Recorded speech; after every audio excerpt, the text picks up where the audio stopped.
کچھ اور فارمولے ایسے مل جائیں جس سے ہم کو اور سمجھ میں آ جائے. آئیے میں آپ کو سمجھاتا ہوا چلوں. میرے پیارے آقا صلی اللہ تعالی علیہ وسلم کے پیارے دیوانوں، خیالات بدلنے سے حالات بدل جاتے ہیں. اور جو واقعہ میں ابھی آپ کی سماعتوں کے حوالے کرنے جا رہا ہوں، اس واقعے کو اچھی طریقے سے ذہن کے اندر محفوظ رکھیں. ایک صاحب ٹرین میں سفر کر رہے تھے، اوپر والی برتھ تھی، آرام سے لیٹے ہوئے تھے. اسٹیشن پہ گاڑی رکی، ایک صاحب اپنے چند بچوں کے ساتھ اس ڈبے کے اندر چڑھے. بہت غور سے سنیے گا. ڈبے میں چڑھتے ہی بچوں کا شور شروع ہو گیا. بچے ہیں تو شور ہونا ہے. بچوں نے شور شروع کیا. تھوڑی دیر تک تو جو اوپر برتھ پہ سوئے ہوئے تھے انہوں نے برداشت کیا. ان کے سامنے کی برتھ پر جو سوئے ہوئے تھے انہوں نے بھی برداشت کیا. یہ واقعہ انشاءاللہ آپ کی سوچ کے اندر تبدیلی پیدا کرے گا اور آپ محسوس کریں گے کہ سکون کیسے حاصل ہوتا ہے. آمنے سامنے برتھ پہ دو پیسنجر سوئے ہوئے ہیں. ایک شخص اپنے بچوں کے ساتھ ڈبے میں داخل ہوتا ہے اور بچے شور مچانا شروع کرتے ہیں. دونوں نے تھوڑی دیر برداشت کیا. پھر اس کے بعد ایک صاحب نے اپنی گردن نکالی اور بچوں کے باپ سے کہا یار ذرا بچوں کو چپ کراؤ، نیند خراب ہو رہی ہے. اس نے کہا ٹھیک ہے میں کوشش کرتا ہوں بچوں کو چپ کرانے کی. اب بچے چپ ہونے کا نام نہیں لے رہے. بچے شور ہی مچا رہے ہیں. باپ کنٹرول کر رہا ہے لیکن بچے نہیں مان رہے. اب اس ایک شخص کے بعد دوسرا شخص بھی بولنے لگا بھائی ذرا بچوں کو چپ کرائیے، نیند خراب ہو رہی ہے. اس نے بہت کوشش کی لیکن بچے چپ ہونے کو تیار نہیں. لیکن یہ بچوں کو پیار ہی سے سمجھا رہا تھا، غصہ نہیں کر رہا تھا باپ.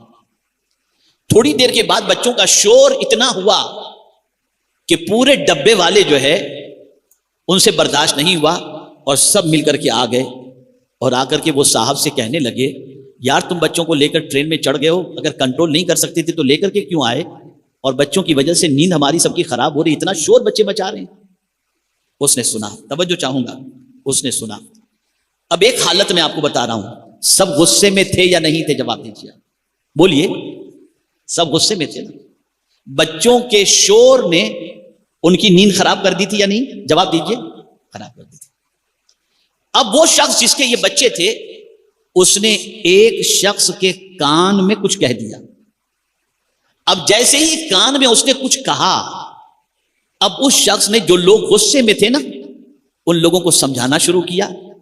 اور پھر وہی لوگ جو بچوں کے شور سے پریشان تھے وہ بچوں کو پیار کرنے لگ گئے، وہ بچوں سے محبت کرنے لگ گئے. بچوں کو انہوں نے آزاد چھوڑ دیا، جو کرنا ہے تم کرو. سوال یہ پیدا ہوتا ہے کہ اس شخص نے یعنی بچوں کے باپ نے آخر وہ کون سی بات کہی تھی؟ اسے سنیے. بچوں کے باپ نے ٹوکنے والوں میں سے ایک شخص سے کہا اصل مسئلہ سب سے بڑا یہ ہے کہ ان بچوں کی ماں کا انتقال ہو چکا ہے جس کی خبر ان بچوں کو نہیں ہے. اور میں جانتا ہوں کہ 2 اسٹیشن کے بعد ہم لوگ اترنے والے ہیں اور جب ان بچوں کو پتہ چلے گا کہ ہم جہاں جا رہے ہیں اب ماں کی زیارت اور دیدار نصیب نہیں ہوگا تو بچے مرجھا جائیں گے. اس لیے میری ہمت نہیں ہوئی کہ ان بچوں کو میں روک سکوں. اب آپ جیسا چاہیں ویسا کریں. بس اتنا سننا تھا کہ اب ان کی سوچ بدل گئی، ان لوگوں کے خیالات بدل گئے، ان بچوں کے حوالے سے تصور بدل گیا. اسٹیشن آتے ہی بچوں کے لیے ٹافی لا کے دے رہے ہیں، کوئی آئس کریم لا کر کے دے رہا ہے. بات یہ سمجھ میں آئی کہ حالات جو ہوتے ہیں ان حالات کو دیکھ کر کے انسان گھبرا جاتا ہے، پریشان ہو جاتا ہے، تکلیف میں آ جاتا ہے، بے چین ہو جاتا ہے. لیکن اگر اس کے بیک گراؤنڈ کو وہ دیکھے، اس کے پیچھے کی حکمتوں کو اگر وہ دیکھے تو اس کا سارا بے چینی والا معاملہ ختم ہو جاتا ہے. اس طرح سے کہ رسول اعظم صلی اللہ تعالی علیہ وسلم نے فرمایا کہ مومن کو اگر کوئی چھوٹی مصیبت یعنی اگر ان کے جوتے کا تسمہ بھی ٹوٹ جاتا ہے تو اللہ تعالیٰ اس سے ان کے گناہوں کو معاف فرما دیتا ہے. اب آپ مجھے بتائیے، کوئی تکلیف آئی، آپ تکلیف دیکھ رہے ہو، بھیجنے والے نے جو بھیجا ہے اس سے وہ ہمیں کیا فائدہ عطا کر رہا ہے، ہماری نظر اس پر نہیں، ہماری نظر اس پر نہیں. اب اس کی حکمت کا ایک واقعہ سناؤں تو آپ اس کی حکمت کا واقعہ سنیں گے تو آپ کی سمجھ میں بات آئے گی. ایک بادشاہ تھا، اس کا ایک وزیر تھا. اتفاق سے ایسا ہوا کہ کسی چیز سے بادشاہ کی انگلی کٹ گئی. اب بادشاہ کی انگلی جیسے ہی کٹی تو انگلی کے کٹتے ہی بادشاہ بے چین ہوا. تو وزیر نے کہا اس میں بھی اللہ کی کوئی حکمت ہوگی. اب بادشاہ تو بادشاہ ہی ہوتا ہے نا, بادشاہ تو بادشاہ ہی ہوتا ہے. اسے اس کی بات اچھی نہیں لگی اور اس نے کہا عجیب آدمی ہو تم, میری انگلی کٹی اور تم کہتے ہو کہ اس میں بھی کوئی حکمت ہوگی. بہرحال انگلی پہ اسٹیچ وغیرہ سب کر دیا گیا.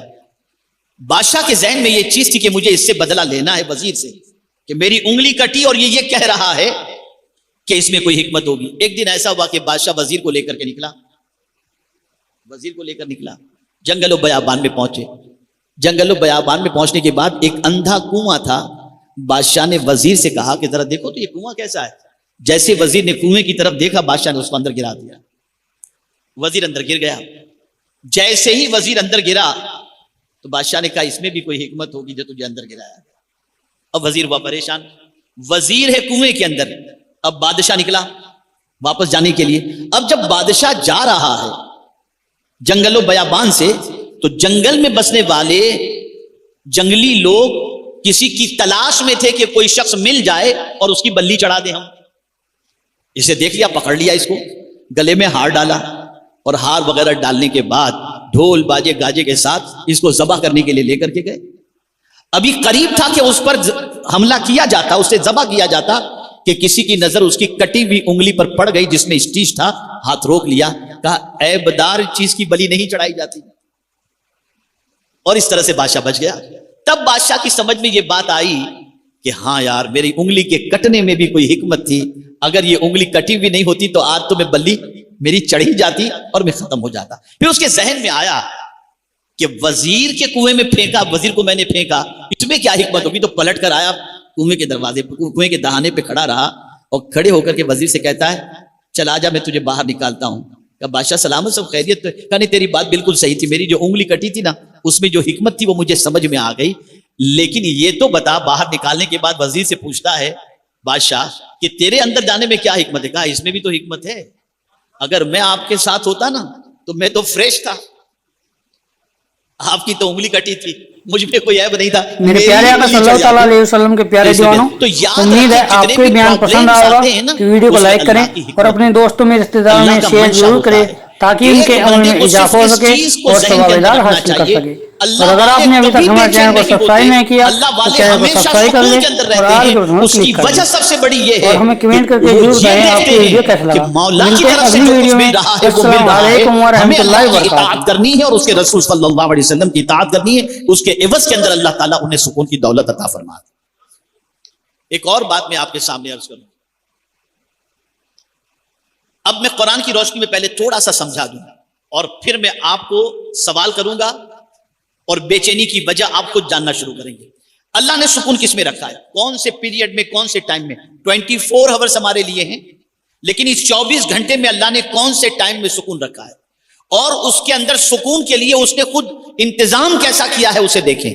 اللہ فرماتا ہے هو الذی جعل لکم اللیل لتسکنوا فیہ, وہی ہے جس نے تمہارے لیے رات بنائی کہ تم اس میں سکون حاصل کرو.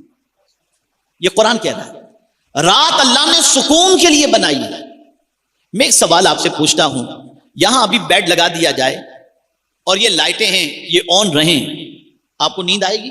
جواب دیجئے. نہیں آئے گی نا. نہیں.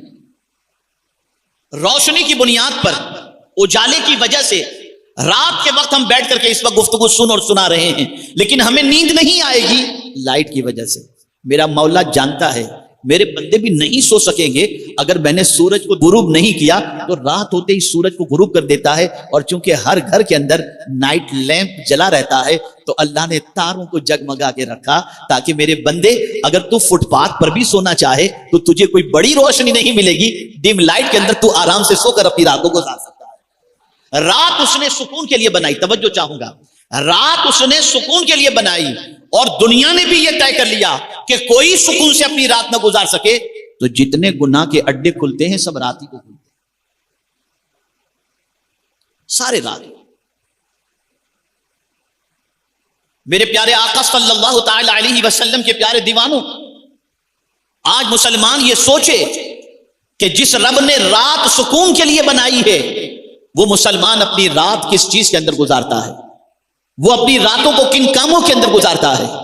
رات ہوتے ہی گندی پکچروں کو دیکھنا، رات ہوتے ہی آوارگی کرنا، رات ہوتے ہی گناہوں کے اڈوں پہ جانا، رات ہوتے ہی چوراہے پر بیٹھ کر گپ شپ کرنا، رات ہوتے ہی ہوٹل بازی کرنا، رات اس طریقے سے گزارنے کی بنیاد پر اس کی زندگی تباہ ہو گئی۔ اللہ والے بھی رات جاگتے تھے لیکن گناہوں کے لیے نہیں، اللہ کی بندگی کے لیے جاگا کرتے تھے، بلائی کے کاموں کے لیے جاگا کرتے تھے۔ پیارے دوستو، امید ہے آپ کو یہ بیان پسند آیا ہوگا، تو ویڈیو کو لائک کریں اور اپنے دوستوں میں رشتہ داروں میں شیئر ضرور کریں تاکہ ان کے عمل میں اضافہ ہو سکے اور ثوابدار حاصل کر سکے، اور ہمیں کمنٹ کر کے ضرور بتائیں کہ آپ کو کیا سمجھ میں آیا ہے۔ تو ملتے ہیں اگلی ویڈیو میں۔ اگر آپ نے ابھی تک ہمارے چینل کو سبسکرائب نہیں کیا، چینل کو سبسکرائب کر لیں اور آل بٹن پہ کلک کر دیں۔ السلام علیکم ورحمۃ اللہ وبرکاتہ۔